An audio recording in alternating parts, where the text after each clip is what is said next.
নমস্কার বন্ধুরা, আজকে আমরা এমন একটি গ্রন্থ বা বই সম্পর্কে আলোচনা করব যা এখন নিষিদ্ধ গ্রন্থে পরিণত হয়েছে, অর্থাৎ ভারত সরকার তাকে ব্যান করেছে। এই গ্রন্থটির নাম হচ্ছে নীলাবতী গ্রন্থ। নীলাবতী গ্রন্থ এমন একটি গ্রন্থ যা পুরো পড়লে নাকি মৃত্যু অনিবার্য বা সে ধনী হয়ে যাবে। আবার অনেকে বলেন এটি একটি রহস্যময় গ্রন্থ। আবার গ্রন্থটি পড়তে পড়তে যদি গোটা গ্রন্থটি না পড়ে এড়িয়ে যান তাহলে সেই ব্যক্তি নাকি পাগল হয়ে যাবে। এই গ্রন্থের খবর সরকার পর্যন্ত আছে বলে প্রচলিত এবং এই গ্রন্থটিকে ভারত সরকার ব্যান করেছে। শোনা যায় স্বামী বিবেকানন্দ মৃত্যুর 4 ঘন্টা আগে এই বইটি পড়ে শেষ করেছিলেন, যদিও এর সত্যতা আমরা যাচাই করিনি। এই গ্রন্থটি হলো একটি প্রাচীন গ্রন্থ যা বহু বছর আগে লেখা হয়েছিল। অনেকে বলেন এটি হিন্দু ধর্মের গ্রন্থ, আবার অনেকে বলেন এটি হিন্দু ধর্মের গ্রন্থ নয়, কারণ হিন্দু ধর্মের গ্রন্থগুলি ঋষি মুনিরা লিখে থাকেন, কিন্তু এই গ্রন্থটি কোনো ঋষি মুনি দ্বারা লিখিত নয়। এটি লিখেছেন এক যক্ষিণী বা অতিশক্তির অধিকারী এক নারী। Welcome back to my channel story box. আজ এই নীলাবতী গ্রন্থ সম্পর্কে আমরা জানব। কি এই গ্রন্থ? এমন কি লেখা আছে যা পড়লে মানুষের মৃত্যু অবশ্যম্ভাবী? কে এই মহাশক্তিধর নারী? কোথায় তার জন্ম? এর আসল সত্যতা কতটুকু? ভারত সরকার ব্যানই বা করলো কেন এই বইটিকে? চলুন এই ভিডিও থেকে আজকে আমরা জেনে নিই। অনেক বছর আগে উত্তর প্রদেশের এক ছোট্ট গ্রামে এক কৃষক বসবাস করতেন। এই কৃষক নিজেও ছিলেন কিন্তু অনেক জ্ঞানী, এবং কৃষকের ঘরে এক মেয়ে সন্তান জন্ম নেয়। কৃষক যেহেতু বেদ পুরাণের উপর বিশেষ জ্ঞান ছিল এবং কৃষক নিয়মিত বেদ চর্চা করতেন, তাই বাবার সাথে থেকে মেয়েও অনেক বেদ উপনিষদের চর্চা এবং জ্ঞান নিতে থাকে। ওই মেয়ের এক অবিশ্বাসনীয় বিষয় ছিল এই যে সে জঙ্গলের গাছপালার ভাষা বুঝতে পারত, এমনকি পশু পাখির ভাষাও। ফলে হিংস্র জন্তুরাও তার বশ মেনে যেত। তার এই অদ্ভুত আচরণ দেখে অনেকের মনে প্রশ্ন ওঠে যে এই মেয়েটি কি তাহলে ডাইনি? তাই তাদের সেখান থেকে তাড়াবার জন্য আশেপাশের মানুষেরা মরিয়া হয়ে উঠেছিল। তখন কৃষক তাদের ছোট্ট মেয়ে এবং স্ত্রীকে নিয়ে গ্রাম ছেড়ে চলে যায় এক জঙ্গলে, যেখানে ঘর বেঁধে থাকতে শুরু করে তারা। ধীরে ধীরে নীলাবন্তীর শক্তি আরও বৃদ্ধি পেতে থাকে এবং এবার শুধু গাছপালা বা জীবজন্তু নয়, ভূত পিশাচদের কথাও শুনতে পায়। একটা সময় পর সে তাদের চাক্ষুষ দেখতেও পায়। তাদের থেকে সে সন্ধান পায় জঙ্গলের কোথায় কোথায় গুপ্তধন রয়েছে, কিন্তু যেহেতু তার বাবার কাছ থেকে পাওয়া বেদ এবং পুরাণ বিষয়ক জ্ঞান ছিল, তাই কোনোদিন সে সেই সব ইনফরমেশনগুলো কোনো খারাপ কাজে বা নিজের স্বার্থে ব্যবহার করেনি। এইভাবে কিছুদিন যাওয়ার পর যখন তার বয়স 20 থেকে 22 বছর হয়, তখন সে বুঝতে পারে যে সে একজন শাপিত যক্ষিণী এবং এটি তার দুনিয়া নয়, এবং অভিশাপের কারণে সে এই পৃথিবীতে আটকে রয়েছে। তাই এই দুনিয়া থেকে বের হবার রাস্তা তাকেই খুঁজতে হবে। সে প্রতি রাত্রে জঙ্গলে এসে তন্ত্র সাধনা করতে থাকে।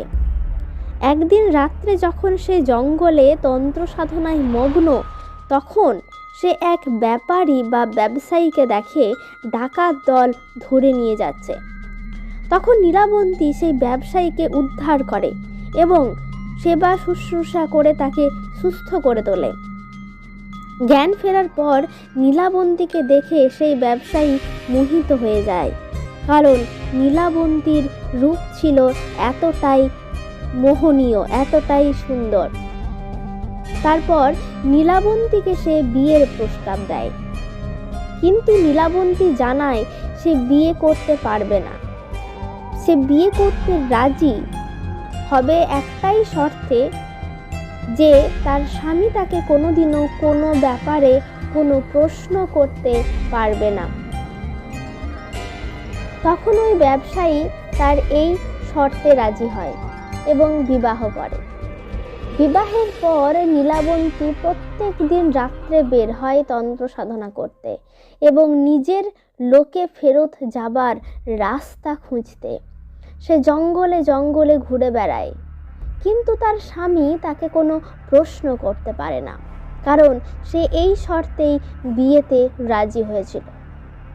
কিন্তু গ্রামের মানুষদের মধ্যে সন্দেহের সৃষ্টি হয় যে এই মেয়েটি প্রত্যেক দিন রাত্রে কোথায় যায়। একদিন গ্রামের লোকেরা নীলাবন্তীকে পিছু করতে থাকে এবং তাকে জঙ্গলে তন্ত্র সাধনা এবং জীবের বলি দিতে রক্তাক্ত অবস্থায় ধরে ফেলে। এরপর তারা তার স্বামীকে এসে এ কথা জানায়, কিন্তু ততক্ষণে নীলাবন্তী তার দুনিয়ায় যাবার রাস্তা খুঁজে পায়। এক শয়তান তার সামনে প্রকট হয়ে বলে, ঠিক পরের দিন তন্ত্র সাধনার পর, বলি দেওয়ার পর পাশ দিয়ে যাওয়া একটি নদীতে একটি মৃতদেহ ভেসে আসবে। সেই মৃতদেহর হাতে থাকবে একটি তাবিজ। সেই তাবিজটি খুলে ঠিক পরের একটি নৌকোতে আসবে একটি যক্ষ, যাকে সেই তাবিজটি দিতে হবে। সেই হবে তোমার দুনিয়াতে নিয়ে যাওয়ার পথিক, কিন্তু এটাই হবে তোমার প্রথম এবং শেষ সুযোগ। এই সুযোগ হাতছাড়া করলে তুমি কোনোদিনও তোমার দুনিয়াতে ফেরত যেতে। পরের দিন তার স্বামী এবং গ্রামের লোকেরা মিলে রাতের সময় যখন নীলাবন্তী আবার জঙ্গলে যায়, সেখান থেকে তাকে আবার পিছু করতে থাকে এবং নীলাবন্তী যখন পশু বলি দেয়, তখন গ্রামের লোকজন তাকে ঘিরে ধরে। নীলাবন্তী সেখান থেকে কোনো রকম বেরিয়ে নদীর দিকে ছুটতে থাকে এবং সেই মৃত মানুষটিকে নদীতে ভাসমান অবস্থায় দেখতে পায় এবং তার হাত থেকে তাবিজ খুলতে থাকে। তাবিজ খোলা শেষ হলেও সেই যক্ষের কাছে পৌঁছানোর আগেই তার স্বামী তার কাছে উপস্থিত হয় এবং নিজের আসল রূপে প্রকট হয়। আসলে নীলাবন্তীর স্বামী ছিল এক ভয়ঙ্কর শয়তান। সেই নীলাবন্তীর থেকে সমস্ত ক্ষমতা লাভ করার জন্য তার সাথে ছলনা করে বিবাহ করেছিল। এখন নীলাবন্তী নিরুপায়, তার কিছু সময় নেই, তাকে সেই তাবিজটি সেই যক্ষের হাতে তুলে দিতে হবে, তাছাড়া তার কাছে কোনো উপায় নেই। এদিকে তার স্বামী রূপী শয়তান তাকে আটকে রেখে, তার স্বামী তাকে প্রস্তাব দেয়, হয় তুমি আমার হাতে তোমার লেখা মন্ত্র এবং তন্ত্র এবং পশু পাখির সাথে তুমি কিভাবে কথা বলো সেই ভাষা এবং কিভাবে তুমি এই শক্তির সৃষ্টি করেছো, তুমি যে বইতে লিখে রেখেছো সেই বইটি আমার হাতে তুলে দেবে, নয়তো আমি তোমাকে যেতে দেব না তোমার দুনিয়ায়। ওদিকে আবার এদিকে নীলাবন্তীর হাতে বিশেষ সময় নেই। সে একদম নিরুপায় হয়ে এই পুস্তকটি তার ওই শয়তানের হাতে দেয় এবং দেওয়ার সঙ্গে সঙ্গে একটা অভিশাপও দেয় যে এই বই যে অর্ধেক পড়বে সে পাগল হয়ে যাবে এবং যে পুরোটা পড়বে সে তার মৃত্যু হবে। তখন থেকে এই গ্রন্থটি শাপিত গ্রন্থে পরিণত হয়েছে। কিন্তু এই গ্রন্থটি অধ্যয়ন করলে পৃথিবীর সমস্ত অবিশ্বাসনীয় বিষয়গুলির সঙ্গে নিজেকে রিলেট করা যায়।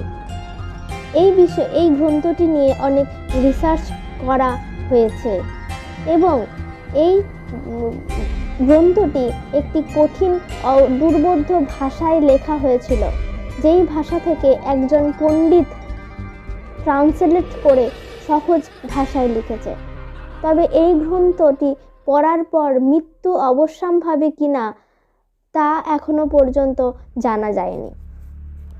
ভালো থাকবেন, দেখা হচ্ছে পরের একটি ভিডিওতে।